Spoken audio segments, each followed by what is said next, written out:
Enfin, quand la musique voudra s'arrêter, quoi. C'est ça. Voilà, et c'est Claude bon. voudra démarrer. Elle est partie. Elle est partie. Ah oui, elle est partie. Eh bien, elle est restée. Puisqu'il s'agit d'Elisabeth II dont je veux vous parler. God Save the Queen. Ce sont les éditions Petit à Petit qui ont évidemment eu la bonne idée et la gentillesse de publier à l'occasion du jubilé de platine qui marque les 70 années de règne de la reine Elisabeth II sur le trône du Royaume-Uni. Eh bien, ils ont eu la bonne idée de proposer une bio en BD. Donc, ce sont ces albums qui habituellement sont dessinés par plein de dessinateurs avec des infos, des dossiers qui recoupent après des informations réelles dans des petits dossiers entre chaque historiette.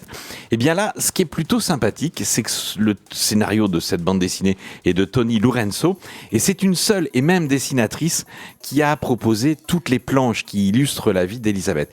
Ça rend la lecture, je trouve, un peu plus facile. Quelquefois, c'est un peu complexe quand il y a des dessinateurs parce qu'on est sur des univers graphiques différents. Que là, c'est très fluide et c'est Cynthia Thierry qui est aux commandes du dessin de ces 80 pages en couleur. Donc, qui nous propose la vie d'Elizabeth Windsor qui ne devait pas être reine. C'est l'abdication de son oncle Édouard VIII en 1936 qui a propulsé son père sur le trône. Lui qui avait un gros handicap de bégaiement et de timidité et qui a fait d'elle, évidemment, l'héritière de la couronne. Elle ne devait pas être reine et pourtant, après 70 ans de règne, elle est devenue la reine d'Angleterre. Moi, j'ai toujours connu la reine d'Angleterre, tu te rends compte ? 70 ans, 70 ans. c'est l'âge de personnes quand même âgées. Et ben, ils ont toujours connu la reine d'Angleterre sur le trône.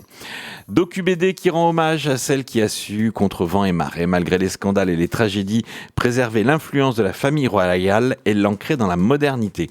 C'est une bande dessinée très très actuelle puisque ça s'en va jusqu'à l'annonce du début de la guerre en Ukraine. Donc on est vraiment sur quelque chose de très très dans l'actualité du moment. Dans l'air du temps, oui. Oui, et puis on y trouve une Elisabeth II avec toutes les facettes qu'on peut lui connaître. On y croise les personnages habituels de la famille royale, le prince Charles et le prince Philippe, qui l'a quitté il y a déjà presque un an maintenant. C'était en 2021.